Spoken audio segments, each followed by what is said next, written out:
Des milliers de personnes ont participé aux commémorations du 50e anniversaire de la mort d'Ernesto Che Guevara à Cuba le week-end dernier. Cette figure héroïque, devenue icône, a traversé les décennies et a décoré des millions de chambres d'adolescents ou de t-shirts.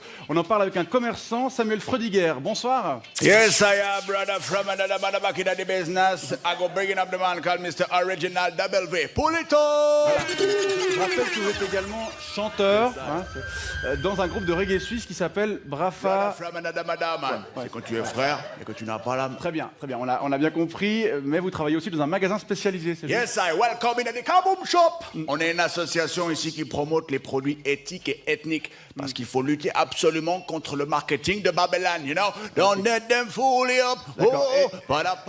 Et Et vous vendez aussi de nombreux articles à l'effigie du Che Guevara. yes, man, c'est important de propager cette inspiration à travers les générations. On a des t-shirts, on a des coques d'iPhone, on a des briquets pour Keep the Fire Burning. super. On a également des caleçons, des brosses à dents, des capotes. Vous-même, on le voit, vous portez un t-shirt du Che, hein? Oui, c'est important durant cette période de mémoire.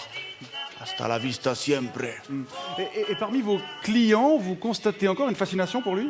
Oh, depuis une semaine, avec les commémorations, les posts sur Facebook, les articles de presse, ouais, on sent que ça revient pas mal, ouais. Et vous arrivez malgré ça à faire face à la demande? Man, on a tout prévu pour pas être en rupture de stock. C'est comme chaque année, juste avant Paléo, ou alors en février prochain, avec les 70 ans de la mort de Gandhi. Il faut pas rater ces rendez-vous avec l'histoire, man. Pour quelle raison on aime tant porter ce célèbre portrait du photographe Alberto Corda?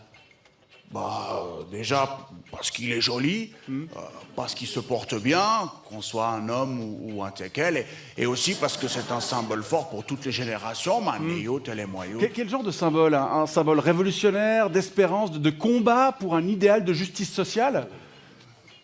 Ouais, exactement. Pourtant, le Commandante, la plus grande figure révolutionnaire du XXe siècle, reste entouré de mystères, hein, idolâtré par certains, mais aussi qualifié de terroriste par d'autres. Yeah, man, bombo clad them. Et ça, vous en discutez des fois avec vos clients? Non. Ah, d'accord. Et il y a d'autres figures historiques qui se vendent bien? Yes, man, on a plein de choses intéressantes dans les rayons. On a évidemment Robert Nesta Marley, a.k.a. the Tough Gang, prophet of this emperor, Haile Selassie I I. D'accord, ouais. Sinon, on a Mario qui marche pas mal Mario aussi. Mario Bros, man. Lui aussi, il a marqué toute une génération. Et d'accord. puis sinon, on a aussi Pikachu, mais lui, je crois qu'il n'est pas encore mort. Très bien, Et puis Samuel tout, Freudiguer. Merci plein. beaucoup pour ces explications sur l'un des héritages que Che Guevara nous a laissés, hein. Yes, tu passes chercher un bol âme quand tu veux. D'accord. Bonne soirée chez vous et à bientôt. Big up.